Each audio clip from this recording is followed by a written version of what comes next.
Penguin Random House Audio presents The Glow, a novel by Jessie Gaynor.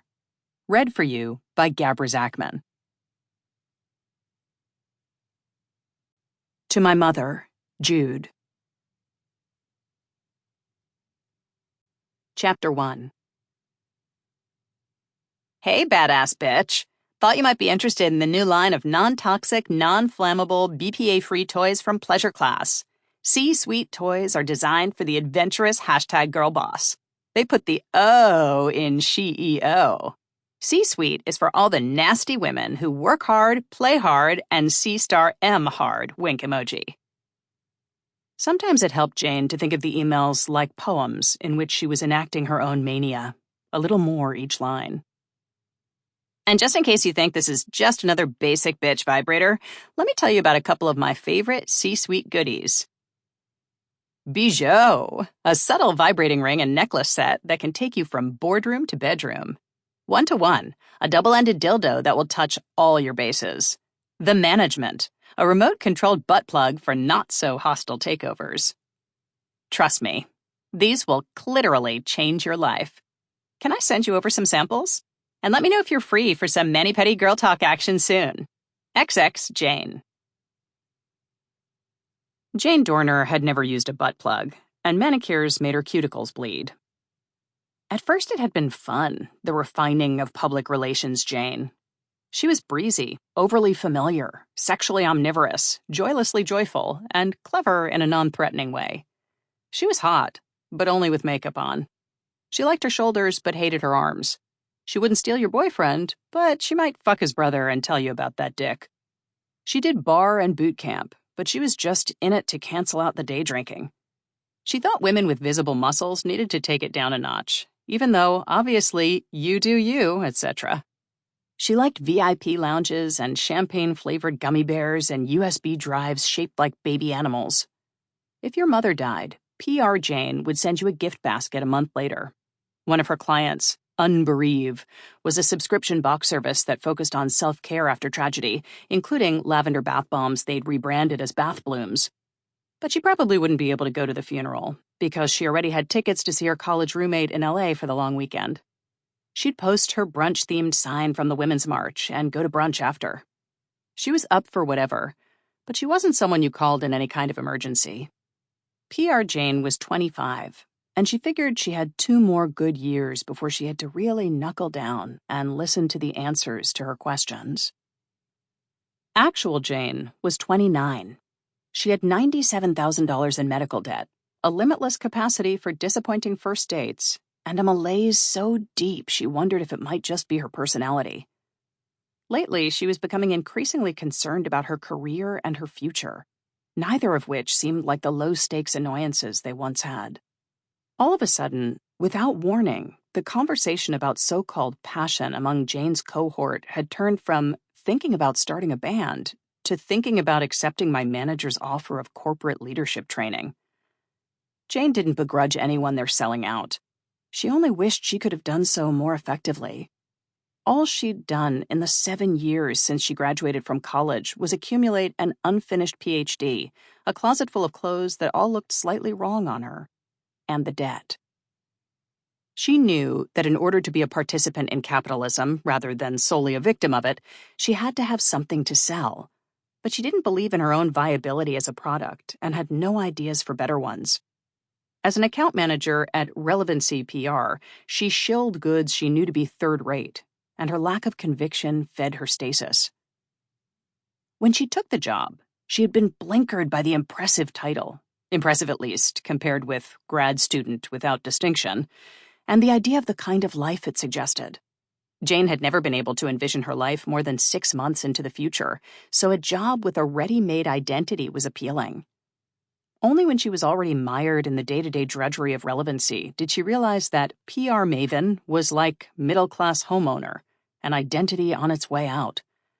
And while there were plenty of other jobs she wished she had, it felt impossible to imagine a job, any job, that she would like to do. Jane. Her boss, Rand Hagen, materialized like a flinch beside her. Stop by and see me whenever you get a chance. Now would be best. She followed him into his office, repulsed as always by the skeletal shoulders visible beneath his thin white button-down. She sat opposite him and prepared for the intermittent but unrelenting stream of hmms that was the hallmark of their meetings. Every time Rand Hagen peered at her with his dark button eyes and hmmed, Jane felt an unmistakable tugging on her second left toe.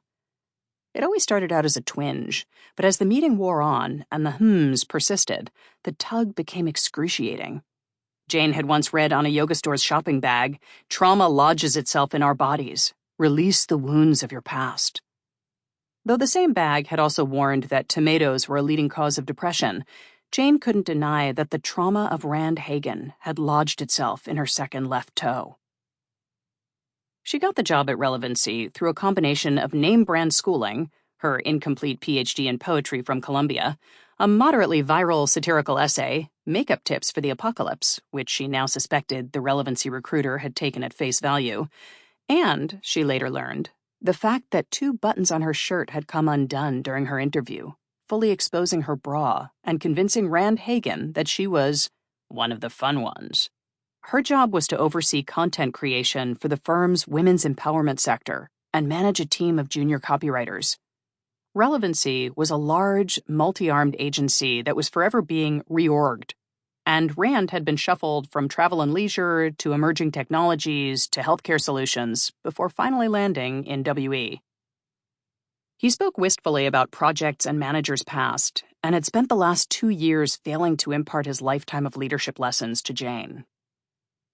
Jane excelled at suggesting snappy wordplay to the copywriters, but she was temperamentally unsuited to lead anyone, even toward greater awareness of a remote-controlled butt plug. Her PowerPoints read like personal essays, full of bloated asides and dubious anecdotal evidence, and heading meetings made her sleepy. She had never been able to stretch one past 20 minutes. Jane had been at Relevancy for 2 years. For the last 2 months, since being dumped by a milk-pail poet named Byron, she had completed almost no work. Post-dumping, she gave herself a week to grieve without accountability. She didn't intend to shirk her responsibilities indefinitely, but her team's work carried on much as before, and her grief had manifested mostly as exhaustion. Now she still came in every day, but she pitched ideas she knew she couldn't execute, and promised placements in publications that would never touch Relevancy's third-tier brands, no matter how many desperately cheeky emails she sent. There was something liberating about dereliction. As the days during which she did absolutely nothing piled up, she wondered if she could, possibly, stop working forever, but continue to draw a paycheck, at least until she paid off her debt. In a way, it would be the more ethical thing for her to do. Her job did nothing to improve the world, and given the volume of microplastics in the products on her roster, her semi-intentional work stoppage was probably a net positive for the environment. "Walk me through the status of the Refawn campaign," Rand said.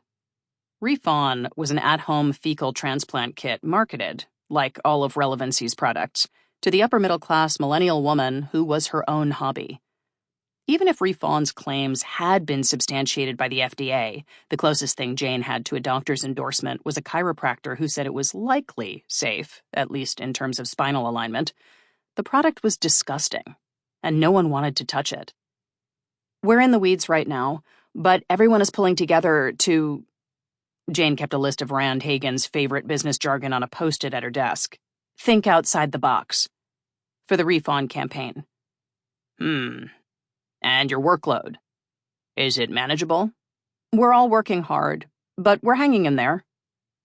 "Jane, there's no delicate way to say this.